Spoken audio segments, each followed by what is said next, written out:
ஓம் சத்குரு சாய்நாதாய நமோ நமக. எனது முதன்மை பேராசான் மதிப்பிற்கினிய ஆதித்ய குருஜி ஐயா அவர்களுக்கு குருவணக்கம். உலகம் முழுக்க பரவியிருக்கின்ற தமிழ் உறவுகள் அனைவருக்கும் மதுரை ஜோதிட சாய் செல்வத்தின் இனிய வணக்கங்கள். வாழ்க பல்லாண்டு. இன்னைக்கு நம்ம பார்க்க போற பதிவு குழந்தை பாக்கியம் பற்றியது. பொதுமக்கள், ஜோதிட ஆர்வலர்கள், நண்பர்கள், ஜோதிட பயனாளிகள் அனைவருமே பாருங்க. கிரக சுபத்துவ பாபத்துவத்துல தான் பலன் இருக்கு. ஜோதிடமே அதுதான் இருக்கு. ஜோதிஷம் அப்படின்னா வடமொழியில ஒளியியல்னு தமிழ்ல பொருள். ஒளியை வச்சுட்டாங்க ஜோசியம்.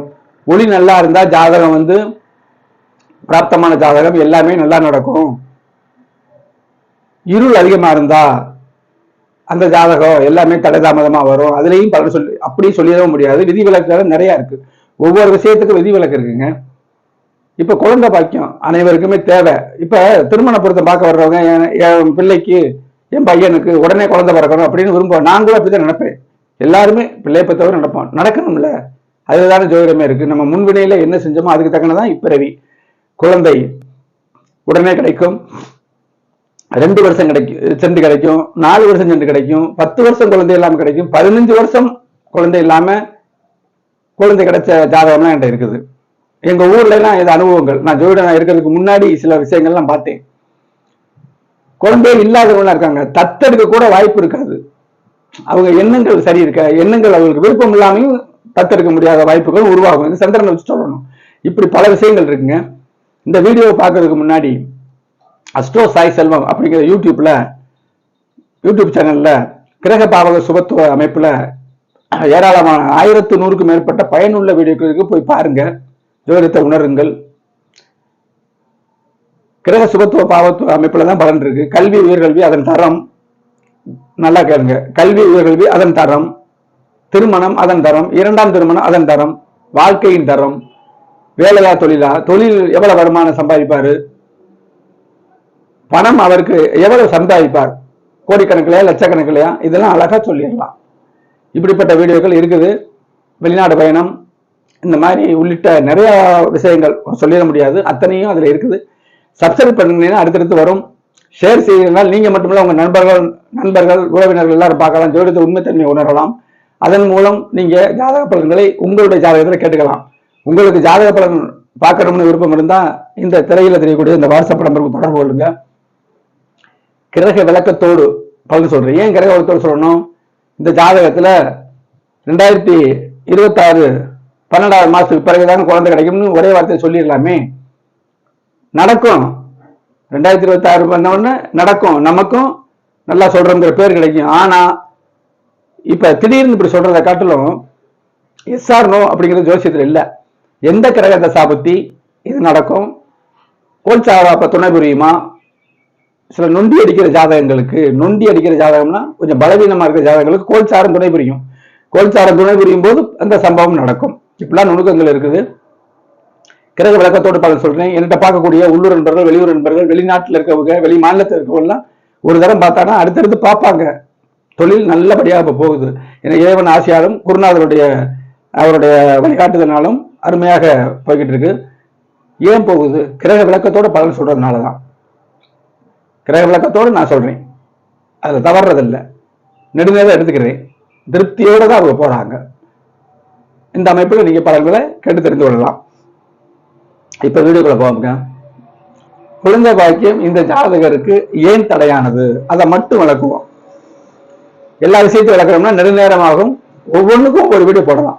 ஒவ்வொரு விஷயத்துக்கு இதுலயே 10 வீடியோ போடலாம். இப்ப குழந்தை பாக்கியத்துக்கு மட்டும். குழந்தை பாக்கியம் யாரு? குரு பகவான் காரகன். 5ஆம் அதிபதி குழந்தை கொடுப்பாரு. 5ஆம் இடத்துக்கு கிடைக்கிற சுபத்துவம், 5ஆம் அதிபதிக்கு கிடைக்கிற சுபத்துவம் பாவத்துவம், குருவுக்கு கிடைக்கிற சுபத்துவம் பாவத்துவம், குருவின் வீடுகளுக்கு கிடைக்கக்கூடிய பாவக சுபத்துவங்கள் எல்லாத்தையும் இணைச்சோம்னா எப்ப குழந்தை கிடைக்கும், எப்படிப்பட்ட குழந்தை கிடைக்கும் சொல்லிடலாம். திருமண பொருத்தத்துல இப்படித்தானே பாக்குறேன். குழந்தை இல்லாத ஜாதகத்துல, குழந்தை இருக்கிற ஜாதகத்துல சேர்த்து நம்ம ஈக்குவல்லாம் பண்ண முடியாது. பெற்றோருக்கு குழந்தை இல்லைன்னா, ஆணுக்கு குழந்தை இல்லைன்னா பெண்ணு, குழந்தை இல்லாத பெண் தான் இங்க வரும். அப்படியே பிறந்து ஒருவேளை கரு உண்டானாலும் கலைஞ்சிடும். அதுக்கு சில விஷயங்கள் இருக்கு. இருட்டுல லேசா ஒளி அடிக்கும். கதவுக்கு அடையில ஒலிக்கிட்டு வர்ற மாதிரி இருந்துச்சுன்னா அப்படித்தான் நடக்கும். முழுசா வரணும்னா அப்ப கிரக சுபத்துவ பாவத்துவத்துனா அளவீடுகள் பார்க்கணும். அளவீடுகள் பார்த்தா தான் அதுதான் பலனே இருக்குது. அளவு பார்க்கணுமா இல்லையா? இப்ப அப்ப இதை பார்ப்போம். குருதான் இன்னொன்னு சொல்றேன், விருச்சிக லக்னத்துக்கு வந்து 5ஆம் அதிபதியும் குருதான், காரகனும் குருதான். அது நோ ஆப்ஷன். விருச்சிக லக்னம் ராசியும் விருச்சிக லக்னமா போய் குரு கெட்டு போச்சுன்னா குழந்தை ரொம்ப லேட் ஆகும். இப்படிலாம் நுட்பங்கள் இருக்கு. இப்ப இதை மட்டும் தெளிவா வளர்க்குறேன். இந்த ஜாதகம் பிறந்த வரது சொல்லிடுவோம். 46 வயசாத ஆணுக்கு 40 வயசுல திருமணம் நடந்துச்சு. அதாவது 40 வயசு முடிஞ்சவங்க திருமணம், சுக்கர வயசு சிவபுத்தி திருமணம். அதுக்கான காரணத்தை ஏன் தாமதமானது அப்படிங்கறத தனியா வீடியோ போடுவோம். பிறந்தது வந்து 22/10/1980. இது ஜனன கால தசா இருப்புனா அதுல இருந்தா நம்ம தசாபத்தியை கூட்டணும். வாழ்க்கை சம்பவங்கள் அதுலதான் நடக்குது. சனி தசை 12 வருஷம் ஒரு நாள். வளர்ந்து சொல்லணும், சந்திரன நிலை சொல்லணும். சந்திரன் அதியோகம் இருக்கா, மனசு எப்படி இருக்கு, தாயார் எப்படி இருக்காங்க அப்படிங்கிறது. தாயார் சந்திரனை மட்டும் 4ஆம் இடத்தையும் பார்க்கணும் அப்படிங்கிற ஒரு விதி இருக்குது. இந்த அமைப்புல இப்ப பாருங்க, 5ஆம் இடம் குழந்தை கேது வந்துருச்சு. முதல் தோஷம். முதல்ல பாவத்துவத்தை கூட சொல்றேன், அப்புறம் பார்ப்போம். 5ஆம் இடத்துல கேது வந்துட்டாரு. சில நிலைகள்ல ராசிக்கும் பார்க்கணும். மீன ராசி ஆகுது, 5ல ராகு கடுமையான இருட்டு, கேது வந்து மெல்லிய இருட்டு. சுபத்துவம் எதுவுமே இல்லை, கேதுக்கு மட்டும் இருக்கு. இப்ப பாவத்துவம் சொல்லிட்டேன், பாவத்துவம் சொல்லியாச்சா. குரு பகவான் வந்து 2 டிகிரியில சனி இங்க இருந்துச்சுன்னா சம்பந்தமே இல்லாம இந்த மூலையில இருந்தா குரு பாதிக்கப்பட மாட்டாரு, சனியும் சுபத்துவப்பட மாட்டார். சுபத்துவம் ஓரளவு சுபத்துவம் இப்ப நெருங்கிட்டாரு. 2 டிகிரியில இறங்கும்போது குரு கெட்டு போச்சு, ஒரு பாயிண்ட். 5ல கேது ஒரு பாயிண்ட், ராசிக்கு 5ல கடும் இருட்டு ஒரு பாயிண்ட். இது ஒரு பாவத்துவம். திருமணம் லேட்டா வர்றதுக்கு இந்த குழந்தை பாக்கிய தாமதம் அடிப்படையிலையும் நடக்கும், தாமதமா நடக்கும், அது ஒரு பாயிண்ட். குழந்தை பாக்கியத்துக்கு இந்த அமைப்புங்க. லக்னத்துக்கு ராசிக்கு பிடிச்சதுனால 4 வருஷம் ஆச்சு. குழந்தை எப்ப கிடைக்கும்? இப்ப கண்டிப்பா கிடைக்கும் தசாபுத்தி அமைப்புல. சரி, முதல்ல பாவத்துவத்தை சுபத்துவத்தை சொல்றேன். 5ல கேத மறுபடிதான் கேதுவை குரு பாக்குறாரு, சனியோட சேர்ந்த குரு பாக்குறாரு. ஒரு 60-70% லக்னத்துல திக்பலமா இருக்காருல்ல, அப்ப வந்து ஒளி தேவையான ஒளி இருக்குன்னு அர்த்தம். இந்த குரு பாக்குறாரு. பிறகுதான் தாமதத்துக்கு பிறகு, காயத்துக்கு பிறகு மருந்து தடவுறது மாதிரி, பாவத்துவத்துக்கு பிறகு சுபத்துவம். குரு பாக்குறாரு. 5ஆம் இடத்துல ராகு இருக்கு. ராகு இடம் கொடுத்ததான் பௌர்ணமி ஒளி, அப்புறம் அது விதி விலக்கு, அது சுபத்துவம். பாவத்துவம் ராகு இருக்கிறது. இடம் கொடுத்த கிரகம் சந்திரன் வந்து டெபாசிட் சொல்லுவோம்ல, அது வந்து பௌர்ணமியா இருக்கிறது சுபத்துவம். பாவத்துவத்துக்கு அப்புறம் சுபத்துவம். வருஷங்கள் ஓடிடுச்சு 5 வருஷம். சரி, எப்ப கிடைக்கும்? சில நிலைகள்ல இப்ப குரு அதிசாரமா வந்தாருங்க. எப்ப ஐபிஎஸ் 2ல இருந்து கார்த்திகை வரைக்கும் இருக்க போறாரு. இப்ப ரிவர்ஸ் ஆயிட்டாரு. உச்சம் வக்கரமாயி ரிவர்ஸா போகும்போது பலன்கள் இருக்காது. இப்ப கிராமப்புறத்துல என்ன சொல்லியிருக்கேன் தெரியுமா? குரு இடம் பார்க்க வந்திருக்காரு. இங்க எல்லாம் அப்படித்தான் பேசணும். இடம் பார்க்க வந்திருக்காரு, பார்த்துட்டு போயிட்டு திரும்பி தான் வருவாரு அப்படின்னு சொல்லியிருக்கேன். இப்ப அதிசாரமா வர்றது இடம் பார்க்கறது மாதிரி திரும்ப 2026 5ஆவது மாசத்துல இருந்து துல்லிதமா சொல்றது எல்லாம் சொல்றேன். 27 வரை 1 வருஷ காலம் குரு இருப்பார். இந்த நேரங்கள்ல இது ஒரு கிஃப்ட். 12 வருஷத்துக்கு தான் குரு உச்சமா வருவாரு. போன 12 வருஷத்துக்கு முன்னாடி கூட குருவோட ஒளி கம்மியா இருந்துச்சு. சனியோ ஏதோ ஒரு பார்த்து அந்த ஒளியை கம்மி, இப்ப பரிபூர்ணமா இருக்காரு, எந்த வித இதுவும் இல்லாம இருக்காரு. சனிலாம் இப்ப இங்க இருக்காரு, நெருங்கி வர்றதுக்கு வாய்ப்பு இல்லை. சனியோட பார்வை இங்க இருந்தா தான் படம், இங்க இருக்கும்போது கிடைக்காது. வேற எந்த செவ்வாய் பார்ப்பாரு, அது ஒன்றும் தப்பு இல்லை. பூர்வ செவ்வாய் பார்க்கறது பெரிய விஷயங்கள் இல்லை அப்படின்னு எடுத்துக்கணும்.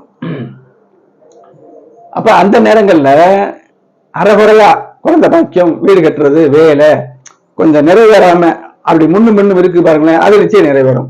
இந்த இடத்துலதான் கோச்சாரம் பலன் கொடுக்கும். இவருக்கும் பலன் கொடுக்க போகுது. இப்ப சுக்கிர தசையில திருமணம், சரியா? 40 வயசுல. ஏங்கிறத அடுத்த வெளியில போடுறேன். இப்ப சுக்கிர தசை 2036 வரை இருக்குது. ராகு புத்தி 12-2000 வருஷம் நாளோட சொல்றேன். சுக்கிர தசை 22-10-36 வரைக்கும் நடக்க இருக்கிறது. சுக்கிர தசை ராகு புத்தி 22-12-2026. 5ஆம் இடத்துல ராகு இருக்காரு. ராகு எப்படி செய்வாரு? குழந்தை கொடுப்பாரு. ராகுக்கு பிறகு குரு புத்தி வருது. 22-12-2026 பிறகு உறுதியாக குழந்தை கிடைக்கும். அப்ப கோச்சாரம் குரு பகவான் இங்க வந்து உச்சமா வர்றாரு. ராசிக்கு தான் கோச்சாரம், லக்கணத்துக்கு கோச்சாரம் இல்லை. ராசிக்கு 5ல குரு வர்றாரு உச்சமா. குழந்தை கிடைக்காம என்ன போகுது? கண்டிப்பா கிடைக்கும்னு சொன்னேன். குழந்தை பாக்கியம், திருமண பொருத்தம், இந்த மாதிரி விஷயங்கள்லாம் 2 ஜாதகத்தை, கணவன் மனைவி ஜாதகத்தை பார்க்கணும். பார்த்தேன், அதுல இது பதியப்பட்டிருக்கு. அதை அடுத்து விளக்குறேன். ஒரு ஜாதகத்துல உறுதியாக தெரிவிச்சிடலாம். ஆனா அது எப்பங்கிறதுக்கு இணை ஜாதகம் வேணும் அப்படிங்கிறது உண்மை. இந்த அமைப்பை தான் சொல்லுதுங்க. ஆக கிரக பாவக சுபத்துவம் அதனுடைய அளவீடுகள், பார்வை கோணங்கள், மூல விதிகளை மறுக்காம சனி ஈஸ்வரங்கிறது இந்த மாதிரிலாம் சொல்லாம ராகு கொடுத்தா கேது கெடுப்பார், கேது கொடுத்தா ராகு கெடுப்பு எல்லாம் விட்டுட்டு சுக்கரதசை பிருகு சனியில பாம்பு இரண்டும் பிற்கூறில் பலன் செய்வார். அப்படின்னா நம்ம பிருகுனா சுக்கரன், பாம்பு 2 ராகு கேதுக்கள்.